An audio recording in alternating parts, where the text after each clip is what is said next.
القاعدہ کے سابق سربراہ اسامہ بن لادن کی تلاش میں مبینہ طور پر امریکہ کی مدد کرنے والا پاکستانی ڈاکٹر شکیل آفریدی اپنی 23 برس کی قید کی سزا میں سے 9 برس سلاخوں کے پیچھے گزار چکا ہے اور انتہائی برے حالات میں ہے۔ شکیل آفریدی کو مئی سن 2010 میں ایبٹ آباد میں امریکی آپریشن کے بعد جاسوسی اور ملک سے غداری کے الزامات پر گرفتار کیا گیا تھا۔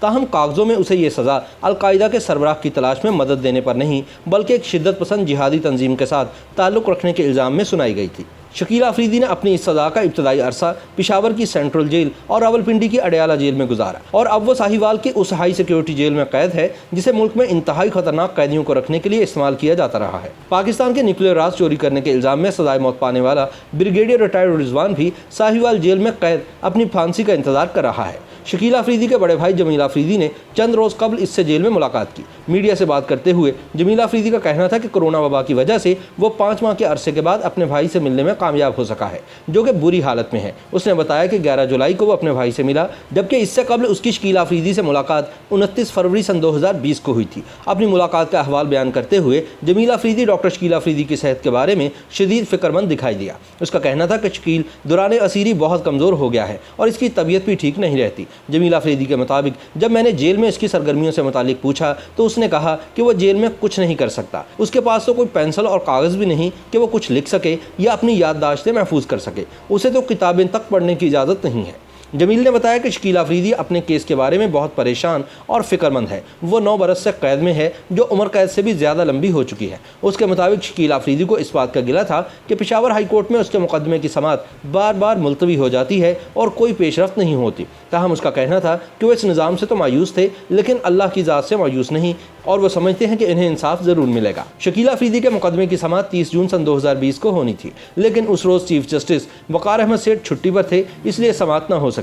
شکیل آفریدی کے وکیل لطیف آفریدی ایڈوکیٹ نے بتایا کہ اب تک اگلی سماعت کے لیے تاریخ بھی مقرر نہیں کی جا سکی۔ لطیف آفریدی کا کہنا تھا کہ 30 جون سے پہلے کی سماعت میں انہوں نے چیف جسٹس کے سامنے سارے حقائق رکھتے ہوئے موقف اپنایا تھا کہ اس مقدمے میں تاخیر کی جا رہی ہے، جس پر عدالت نے اگلی سماعت پر اس کیس کو نمٹانے سے متعلق ریمارکس دیے تھے۔ لطیف آفریدی ایڈوکیٹ نے بتایا کہ شکیل آفریدی کے خلاف جرم اب تک ثابت نہیں ہوا اور اس نے بہت سا وقت جیل میں گزار لیا ہے اور اسے ساہیوال جیل منتقل کرنا غلط اور غیر قانونی ہے۔ ان کا کہنا تھا کہ ایسا کرنے سے خاندان کے افراد کی ملاقات بھی مشکل سے ہوتی ہے اور اتنی دور کسی قیدی کو رکھنا انسانی حقوق کے بھی خلاف ہے۔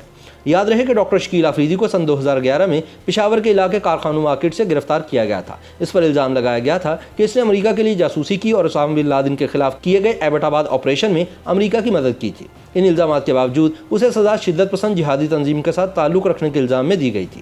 اسسٹنٹ پولیٹیکل ایجنٹ خیبر ایجنسی کی عدالت نے شکیل آفریدی کو 3 مقدمات میں کل 23 سال کی قید کی سزا سنائی تھی۔ خیبر پختونخوا کے ساتھ انضمام سے پہلے شکیل آفریدی کو سنائی گئی سزا کے خلاف اپیل فاٹا ٹرائبونل میں دائر کی گئی تھی، جہاں پہلے ٹرائبونل کے اراکین پورے نہیں تھے اور بعد میں ریکارڈ کی طلبی اور عدم تیاری کی وجہ سے سماعت نہیں ہو سکی تھی۔ ڈاکٹر شکیل آفریدی کئی سال تک پشاور کی سینٹرل جیل میں قید رہا اور پھر سیکیورٹی کے خدشات کے باعث اسے اڈیالہ جیل راولپنڈی منتقل کیا گیا تھا اور ان دنوں شکیل آفریدی ساہیوال جیل میں قید ہے۔ YouTube پر گوگلی نیوز دیکھنے کے لیے youtube.com کی سرچ بار میں googly news T V type کریں۔ گوگلی نیوز کے پیج پر سرخ رنگ کے سبسکرپشن والے بٹن پر کلک کرنا نہ بھولیے۔ YouTube پیج پر اپلوڈ ہونے والی ویڈیوز سے باخبر رہنے کے لیے بیل آئیکن پر کلک کیجیے۔ آپ کو ہر نئی ویڈیو کے بارے میں نوٹیفیکیشن موصول ہو جائے گا۔